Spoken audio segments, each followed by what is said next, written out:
So of course, if we measure from the cycle low of March 2020, it did over a 160x, but for all of these charts, I am just looking at after Bitcoin creates an all-time high price here, and then measuring from that low.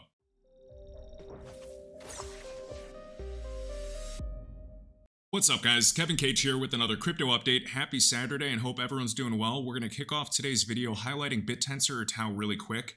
Currently at $590, reaching the weekly R3 perfectly thus far. I just finished up sending the rest of the TAO to the 3 winners within Discord, so congrats guys, you each won 1 TAO token. And side note, when I do these giveaways, I just use the Discord bot in Discord, so everybody that enters, it just picks the winner when the time ends. So I just want to emphasize, I'm not picking the winner. I do these giveaways when I can, especially if the market's slow. So hopefully this thing just keeps going because this has given us a taste of what the bull run could bring for a variety of other assets.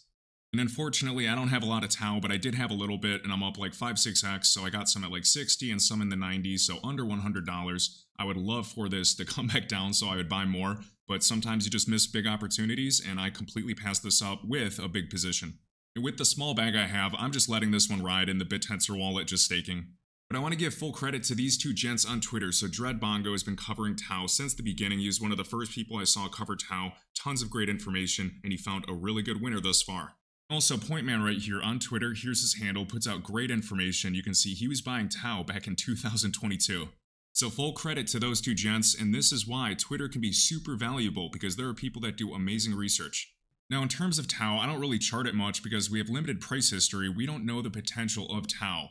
So the AI sector specifically got this big boom with Gen AI, and I don't really have any other comparisons for AI sector assets and how high they could go because TAO's already surpassed the market cap of Render, Fetch, all these other assets. So my best guess, and I think this is still conservative, is looking at distributed computing like Filecoin and ICP, and not using their launch market cap when they first launched, but looking at their previous high during the 2021 bull run, those assets reached a market cap of $12 billion. Again, I still think that's conservative, and this isn't financial advice. I'm completely speculating here, but we know TAO's market cap is around, let's see, $3.6 billion.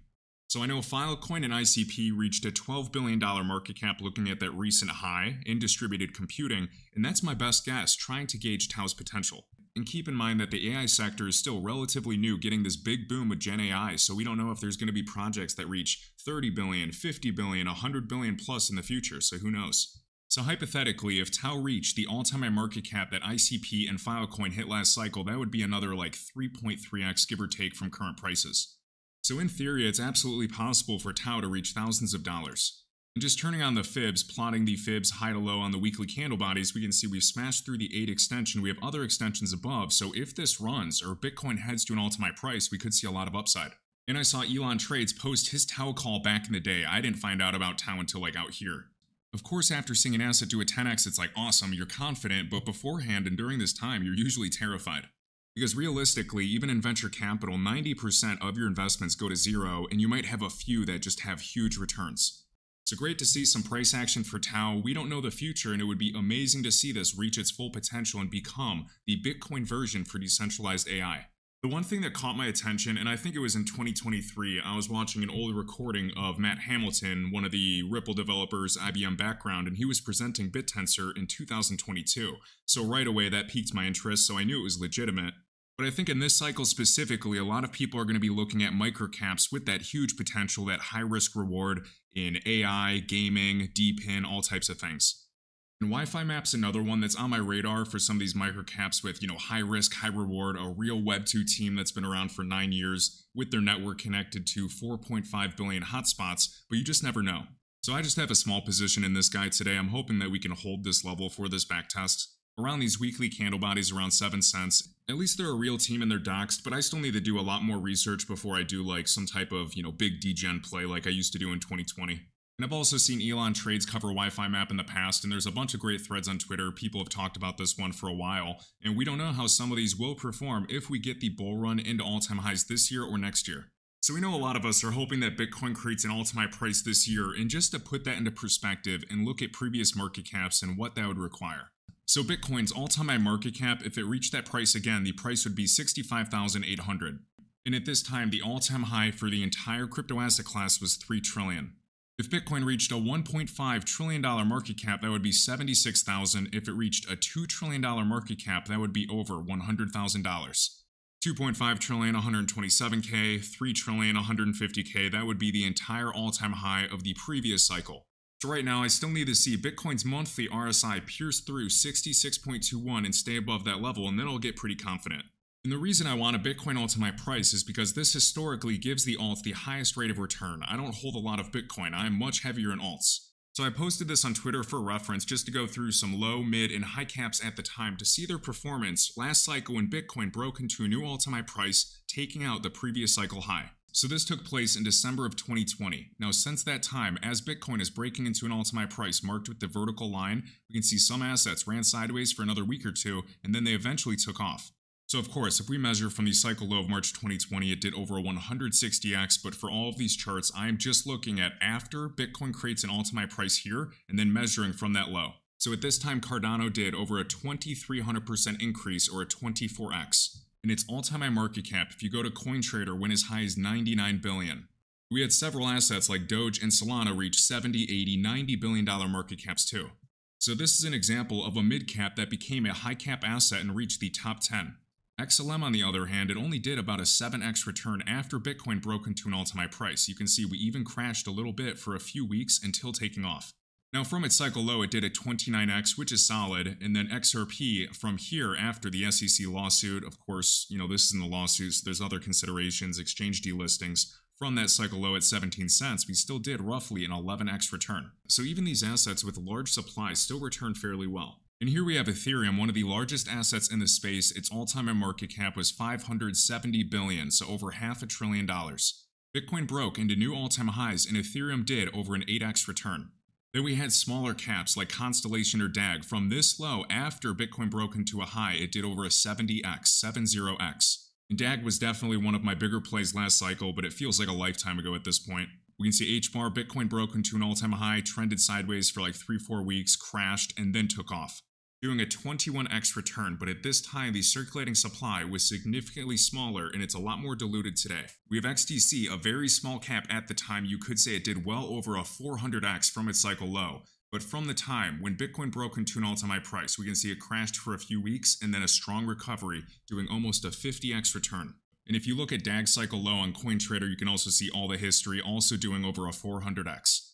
Then QNT, of course, TradingView deleted the data. I miss being able to chart QNT, 2019, 2020, but they deleted it all, so I have to look on CoinTrader just to show you the chart. We know QNT is well known, going from under $1 to hundreds of dollars. But from the point when Bitcoin is pushing into a new all-time high, we can see QNT from this low did over a 40x. So I just shared these on Twitter. I know there's a lot more assets I could have covered, but I just wanted to highlight a mix of high, mid, and low caps at the time and measuring from their lows after Bitcoin is breaking into new highs. So some assets popped well beforehand, others trended sideways or even crashed a bit before that time came, but when Bitcoin pushes into an all-time high price, it typically takes the majority of assets up significantly. Now there's a lot of considerations when you're looking at past cycles. There is no foolproof method to guarantee the future. Absolutely anything can happen. Good events can happen, liquidity can come, or a black swan and a massive crash at any point. But for the sake of trying to keep this video short instead of just ranting for 3 hours, we can look at the past cycles. During the 2013 to 2017 cycle, we can see when it broke into a new all-time high price. From its previous cycle high to its next cycle top, this did over a 1,500% move. So we could consider that for Bitcoin's price and also look at how much its market cap grew. When it's smaller, of course, there's more upside, but now we're seeing diminishing returns each cycle like we saw last cycle. So this was last cycle, the December 2017 high until breaking into a new all-time high price. From the previous cycle high to the cycle top, instead of increasing by over 1,500%, we increased by 247%, roughly 250%. So this previous cycle, we went up to the 4.236, 4618 perfectly, and then exploded even above the 13 Fibonacci extension up here. But in 2021, we only got up to like the 3618 up here, so we're seeing diminishing returns. As the market cap for the crypto asset class grows, and there's more altcoins as well. So just to illustrate it, the 2013-2017 cycle got all the way up here. The last cycle in 2021 did a double top at the 3618. So the 2013-2017 cycle from the cycle high increased by over 1,500%, so 1,533. Whereas our last cycle had diminishing returns and only increased about 247%. doing only about 16% of the previous cycle over 1500. So if we took 16% of this 247%, that would be about a 39% increase from the all-time high price. So all-time high price plus 39%. That still takes us to new all-time highs. I just don't think we're going to be going back up to the 3618 this cycle. I think if we get all-time highs, we'd be lucky to get up to the 2618, but ideally I'd like to see us between 80,000 to even 120K. But we're going to see, I know Crypto Coin University shows that 5.3 method, estimating around 79K for Bitcoin. Anything's possible. We're going to see if we follow the 2019 crash shortly, or if we're going to follow 2016 heading into all-time highs sooner. Now we can look at the total market cap of the entire crypto asset class that includes Bitcoin, Ether, and every single altcoin and stablecoin. But what I'm most interested in is the altcoin market excluding Bitcoin and Ethereum. We can see last cycle's bear market, years and years of pain and accumulation, finally getting signs of strength and breaking out. And comparing this period to today, where we are in 2024, we see a lot of similarities. We're coming up into this first large weekly fair value gap. We have larger weekly fair value gaps above. Ideally, I want to see the altcoin market create a new all-time high price surpassing 1.1 trillion again. That's when I'll be celebrating to see the altcoin market finally pass that 1.1 trillion again, go to 2 trillion and beyond. And structure-wise, we have broken out of accumulation, doing some type of back test on this level and climbing back up, which is great. This year, we want to see a continuation of this going up and closing this next fair value gap. We do not want to follow 2019 crashing back down into reaccumulation again. So that's enough for today's video, guys. Thanks so much for watching. I hope you found some of this interesting. There are so many variables to consider. When we look at all the information and consider all the variables, it's infinite. So no matter how much information we gather and methods and our thesis, at the end of the day, you are throwing a dart on the board, and that's just the reality. The majority of what I'm basing this off of is that cycles continue. In the big picture, as the crypto asset class continues to grow, the question is, what is the path we're going to take? Thanks so much for watching, guys, and huge thanks to all that hit the like button and subscribe, and I'll catch you in the next one. If you enjoyed this video, I'd greatly appreciate if you could hit the like button, let me know your thoughts down below, and my link tree is linked in the top of this YouTube video description, with all links, crypto resources, and discounts. I'll catch you in the next one.